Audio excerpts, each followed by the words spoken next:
क्या कोई आदमी के अंदर इतना हवस हो सकता है कि उसका शिकार महज 10 साल की मासूम बच्ची हो सकती है?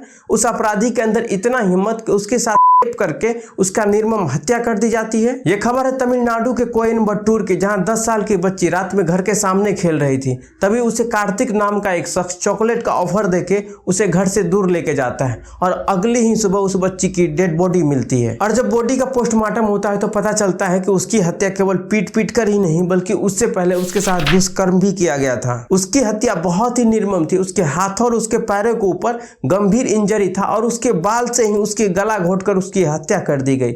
इससे तो यह साफ होता है कि उसकी मर्डर से पहले उसके साथ कैसे टॉर्चर किया गया था। लेकिन एक चीज यहाँ पे सबसे शॉकिंग होता है दोस्तों, जो कोई एक्सपेक्ट भी नहीं कर सकता, कि उस बच्ची की फैमिली ने उस बच्ची की डेड बॉडी लेने से ही मना कर दिया था। उसका फैमिली का कहना है कि हमने बदलाव के लिए वोट किया है और नया गवर्नमेंट बनाया है। जब तक जोसेफ विजय की तरफ से कोई भी स्टेटमेंट नहीं आता है तब तक हम डेड बॉडी नहीं लेंगे। उसके बाद तमिलनाडु के सीएम जोसेफ विजय ने भी इस केस की जिक्र की। हालांकि ये केस में 2 अपराधी को अरेस्ट कर लिया गया है। एक तो वो जिन्होंने ये वारदात को अंजाम दिया और वो दूसरा जिन्होंने उस अपराधी का हेल्प किया था। यहाँ पर सवाल सिस्टम और कानून व्यवस्था पे भी उठता है कि इंडिया में लगभग 32,000 केस हर साल रजिस्टर होता है, यानी कि दिन के 88 रेप हर रोज होता है। वहां केवल लगभग 30% रेपिस्ट को ही सजा मिल पाती है, यानी कि 100 रेपिस्ट में से केवल 30 को ही और बाकी के 70 रेपिस्ट को रिलीज कर दिया जाता है। मैं पूछना चाहता हूं ऐसे सिस्टम से कि क्या गारंटी है कि ये छूट करके ऐसा कांड फिर से नहीं करेगा दोबारा। आप ऐसे शख्स को छोड़ रहे हो जो समाज में जाकर के फिर से गंदगी फैलाएगा, फिर से किसी की लाइफ और किसी की इज्जत के साथ वो फिर से खिलवाड़ करेगा।